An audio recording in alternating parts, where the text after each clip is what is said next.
بسم اللہ الرحمن الرحیم، الصلاۃ والسلام علی خاتم النبیین وعلی آلہ وصحبہ اجمعین۔ السلام علیکم ورحمۃ اللہ وبرکاتہ۔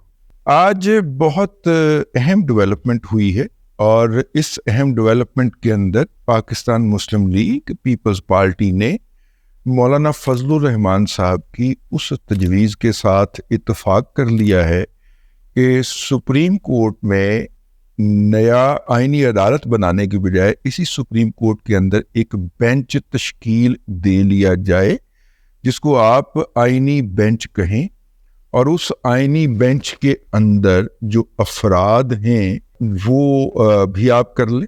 یہ حکومت نے الگ آئینی عدالت کی بحث کروا کر اور میڈیا کے اوپر اس کے حق میں اور اس کی زیادہ تر مخالفت میں دلائل دلوا کر بنیادی طور پہ ایک اور کام ڈالا ہے، جس کی ہم آپ کو تفصیل عرض کرنے جا رہے ہیں۔ اگر یہ والی باقی ترامیم ویسے ہی پاس ہو جاتی ہیں اور یہ والی ترمیم یوں ہو جاتی ہے، تو اس کا مطلب یہ ہوگا کہ سانپ بھی مر جائے گا اور لاٹھی بھی نہیں ٹوٹے گی۔ باقی ترامیم جو ہیں ان کی تفصیل میں آپ کو اگر عرض کر دوں تو اس وقت جو ایک مافیا بنا لیا ہے، جو ایک اولیگارکی بنا لیا ہے ہمارے ججز نے، کہ جج ہی جج اپوائنٹ کریں گے، اور سینئر موسٹ جج جو ہے وہ آٹومیٹیکلی سپریم کورٹ کا اور ہائی کورٹ کا چیف جسٹس لگ جائے گا۔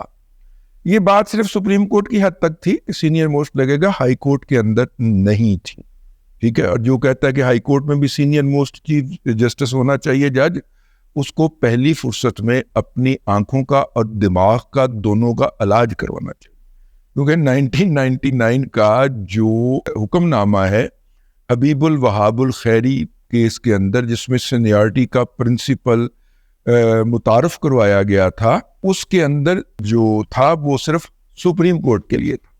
تو ہائی کورٹ میں اس کے بعد بھی وائلیشن ہوئی ہے اس کی، اگر یہ قانون ہائی کورٹ کے لیے تھا تو۔ اور ابھی حال ہی میں محترمہ چیف جسٹس عالیہ نیلم صاحبہ 5ویں نمبر سے اٹھا کے انہیں چیف جسٹس بنا دیا گیا۔ تو اگر ان کی تقرری غلط ہوتی تو سپریم کورٹ کے اندر آ جاتا نا کوئی درخواست اٹھا کے۔ سپریم کورٹ میں موجودہ سپریم کورٹ میں تو دروازے پہ کھڑے ہو کے دیکھ رہے ہوتے ہیں کہ کوئی درخواست نہیں ہے کیا ہے، وہ جلدی سے نپٹا دی۔ باقیوں کی باری آئے یا نہ آئے، 30 سال پرانے کیسز کی، یوتروں کی درخواست کی باری 30 سیکنڈ کے اندر آ جاتی۔ چلے، یہ ہو گیا۔ اب آ جائیے اس معاملے کی طرف، یہ جو ہم آپ کی خدمت میں لے کے حاضر ہوئے۔ تو ایک تو یہ ہو گیا، ٹھیک ہے، سپریم کورٹ کے اندر ایک بینچ ہوگا جس کو آئینی بینچ کہا جائے گا، اور یہ جتنے بھی سیاسی معاملات ہیں، یعنی یوتھروں کی جتنی بھی لیجسلیشن ہے، یہ ساری کی ساری اس بینچ کے پاس جائے گی۔ اب یہ طریقہ کار طے ہونا بھی باقی ہے کہ ان کو کیس ریفر کون کرے گا۔ ظاہر چیف جسٹس ہی کرے گا۔ تو اگر یہی چیف جسٹس کرے گا تو اس چیف جسٹس نے تو اپنے ارادے کا اظہار کر دیا ہوا ہے۔ وہ اسلام آباد ہائی کورٹ کی رپورٹنگ کرنے والے ملک صاحب جو ہیں، ہمارے عامر ملک، کیا نام ہے ان کا، انہوں نے یہ بتا دیا ہے کہ جناب موجودہ عدلیہ کے سینئر ججز نے، جن کا تعلق لاہور سے ہے، ویسے منصور علی شاہ صاحب کا تعلق لاہور سے نہیں ہے، ٹھیک ہے، یہاں پہ تو وہ پڑھنے آئے تھے نا ایچ، تو پھر یہیں کے ہو گئے اور پھر یہیں کے کوٹے سے وہ بن گئے۔ منیب اختر کو آپ کہتے ہیں کہ وہ لاہور کے تھے تو وہاں سے بن گئے، تو منصور علی شاہ کو بھی کہا کریں کہ یہ باہروں پشاوروں آیا سا جی اتنے پڑھن واسطے، تو پھر اتوں دا بن گیا، ٹھیک ہے نا۔ آہو، ان کے بزرگ لاہور سے تعلق نہیں رکھتے تھے، زیادہ تر پنڈی اور پشاور میں ان کا جو ہے خاندان کی برانچز ہیں، لیکن وہ یہاں پہ آ کے پڑھ گئے تو یہاں کے کوٹے سے بن گئے۔ اس کا ذکر کوئی نہیں کرتا۔ متی اللہ جان، یہ سارے جو لاہوری گروپ کو گالیاں دیتے ہیں، اس بات کا بھی ذکر کیا کرنا، یعنی پنجاب دا کوٹا ماریا ہے جی، اے بھی تو کدی کیا کرو نا۔ میں نہیں کہہ رہا سر، میں کہہ سکتا کیا کروں ایسے ہی، اے پنجاب دا، جو آپ کہتے ہیں نا وہ سندھ دے کوٹا مار گیا جی، وہ تو کہا کرے کہ اس نے پنجاب کا کوٹا مارا ہو، کبھی کہے نا، کبھی نا، ہاں کہے نا، نہیں یار کبھی تو کہہ دیا کرو نا، میرے کہنے کے اوپر کہو نا کبھی، ٹھیک ہے۔ تو خیر، اس کے علاوہ ایک ترمیم یہ بھی ہے کہ 3 ججز کی لسٹ جائے گی، جس طرح کے آرمی چیف کی لسٹ جاتی ہے، میرا خیال 5 کی جاتی ہے، اور اس میں سے جو پرائم منسٹر ہوتا ہے وہ ایک کا انتخاب کرتا ہے. اور وہاں پہ تو یہ روایت ہے کہ جو سینئر موسٹ اگر سلیکٹ نہیں ہوتا تو جتنے بھی سینئر نگلیکٹ ہوتے ہیں وہ اسی وقت ریزائن کر کے گھر چلے جاتے ہیں. لیکن یہاں پہ جو ہے میں یار کہنا نہیں چاہ رہا کہ بے شرمی کی حد ہے، لیکن میرا مطلب ہے کہ یہاں پہ برداشت کا لیول ہے کہ سینئر اگر چیف جسٹس لگ بھی جائے جونیئر اگر، تو سینئر بڑے آرام سے بیٹھا ہوا ججی انجوائے کرتا رہتا ہے. مطلب دیکھو نا 12 لاکھ روپیہ، پھر ٹریول الاؤنس، بل، گھر دا کرایہ، گڈیاں 2، ایک اپنے واسطے ایک بچیاں واسطے، اور پھر عدالت میں بیٹھ کے سودا بازی کرنے کے الگ مواقع. یہ کہاں ملتی ہے عیاشی؟ تو نہیں چھوڑ کے جاتے. پاکستان کی عدلیہ کے اندر کوئی روایت ایسی نہیں ہے، ایک آدھ شاید ہو، پیش کرو. کوئی روایت ایسی نہیں ہے کہ جونیئر کو اگر چیف جسٹس لگا دیا جائے تو سینئر جو ہے وہ ریزائن دے کے گھر چلا جائے. یہ صرف فوج کے اندر ہے. غیرت کا مسئلہ صرف ان کو ہے، جرنیلوں کو، ان کو نہیں ہے. تو خیر میں عرض کر رہا تھا کہ اسی طرح پینل جایا کرے گا ججز کا، جس میں سے پرائم منسٹر اپنی مرضی کا بندہ اس کی قابلیت دیکھ کر اپوائنٹ کریں گے. اور جو واردات ڈالی ہوئی تھی ثاقب نثارے نے کہ جناب اس کے بعد میرا جونیئر، پھر اس کے بعد میرا بھتیجا، پھر اس کے بعد میرا نواسا، پھر اس کے بعد میرا داماد، یہ سارے جو انہوں نے مطلب فلانے کا داماد، فلانے کا بھتیجا، فلانے کا بیٹا، یہ لائن اپ کیا ہوا تھا کہ یہ چیف جسٹس بنیں گے. تو اس لائن کو توڑا جائے، اس مافیا کو، یہ چند خاندانوں کے اندر مشتمل مافیا ہے، اس کو ختم کیا جائے، اس کی مونوپلی کو.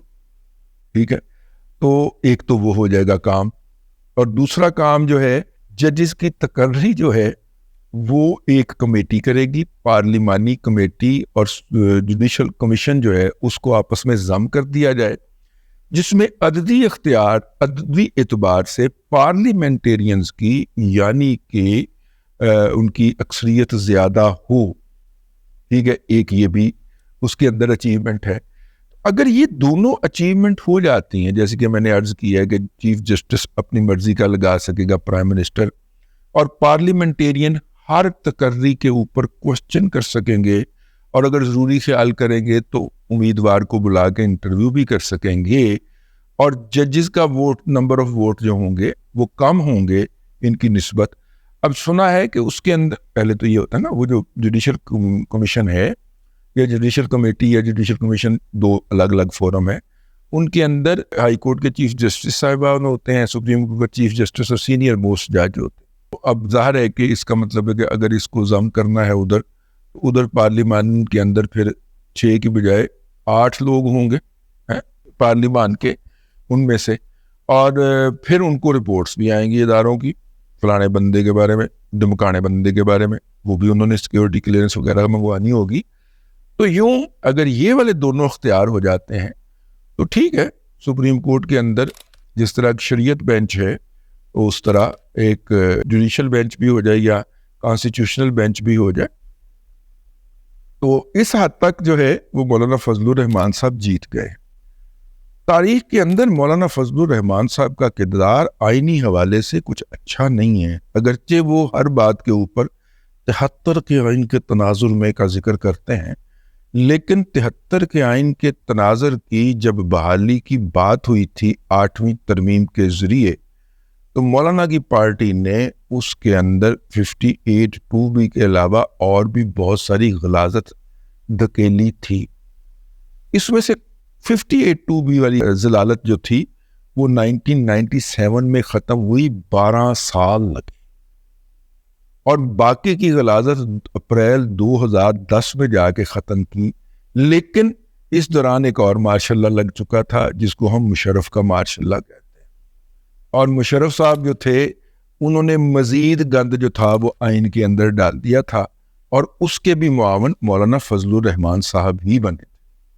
اور اس غلاظت داخل کرنے کے نتیجے میں، وردی میں 2 دفعہ منتخب کرانے کے نتیجے میں، مشرف کو انہیں بلا شرکت غیرے KPK کے اندر MMA کی حکومت کا صلہ ملا تھا. وہ جو غلاظت ڈالی گئی وہ غلاظت جا کے اپریل 2010 میں نکالی جا سکی آئین سے، اور لیکن جیسے ہی وہ غلاظت نکالنے کی ہم کوشش کر رہے تھے اس وقت افتخار محمد چودھری نامی ایک بندوق جو تھی وہ وجود میں آ چکی تھی، اور اگرچہ بہت سارے جیالے یہ الزام لگاتے ہوئے پائے جاتے ہیں کہ نواز شریف صاحب جو تھے وہ عدالت کے معاون بنے تھے، جی نہیں، نواز شریف صاحب نے ان کو بحال کروانے کا جرم بہرحال کیا تھا، لیکن اس وقت اب تو خیر بلاول نے بھی کہہ دیا اور زرداری صاحب نے بھی کہہ دیا کہ جناب اس نے پارلیمنٹ کی کنپٹی پہ بندوق رکھ کے یہ ترمیم کروائی تھی اور کہا تھا کہ میں نہیں چلنے دوں گا آپ کی 18ویں ترمیم، اگر آپ نے 19ویں ترمیم کر کے ججز کو جو ہے وہ آئین کا اور عدلیہ کا رکھوالا نہ بنا دی، ٹھیک ہے، لہٰذا انہیں 19ویں ترمیم کرنا پڑی اور ججز کی تقرری کا اختیار ججز کو دینا پڑا۔ یہ اپنی جگہ کے اوپر ایک تلخ حقیقت ہے۔ تو خیر ان کو رخصت ہوئے بھی وہ 13 سال ہو گئے، اب پھر 12 یا 13 سال کے بعد اب ہم دوبارہ اس غلاظت کو نکالنے کے لیے بیٹھے تھے، اور اس کے اندر سب سے بڑا گند جس شخصیت نے ڈالا ہے اس کا نام پھر مولانا فضل الرحمان۔ ٹھیک ہے، میں بڑی معذرت چاہتا ہوں، لیکن مولانا یہ ہر وقت ہر دفعہ آپ کے نام پہ یہ غلاظت کیوں ملی جاتی؟ جن بزرگوں کے آپ وارث ہیں وہ تو بڑے صاف اور شفاف کردار کے حامل رہے ہیں، یہ ہر دفعہ آئین میں غلاظت کا جو الزام ہے وہ مولانا فضل الرحمان صاحب کے اوپر ہی کیوں آتا؟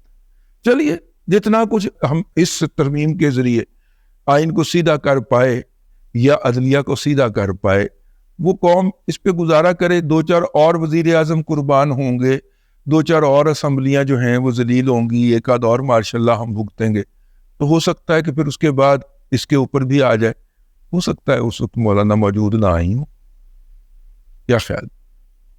اب تک کی تو ان کی پارلیمانی تاریخ کچھ شاندار نہیں ہے، یہ میرے اس تھاٹ پروسیس کے تحت تو نہیں، میں معذرت چاہوں گا اگر کسی کی دل آزاری ہوئی ہو۔ اب تک کے لیے اتنا ہی، اگلے ولاگ کے اندر پھر حاضری ہوگی۔ اللہ تبارک و تعالیٰ آپ کو آسانیاں عطا کرے اور آسانیاں خلق خدا میں تقسیم کرنے کی توفیق عطا کرے۔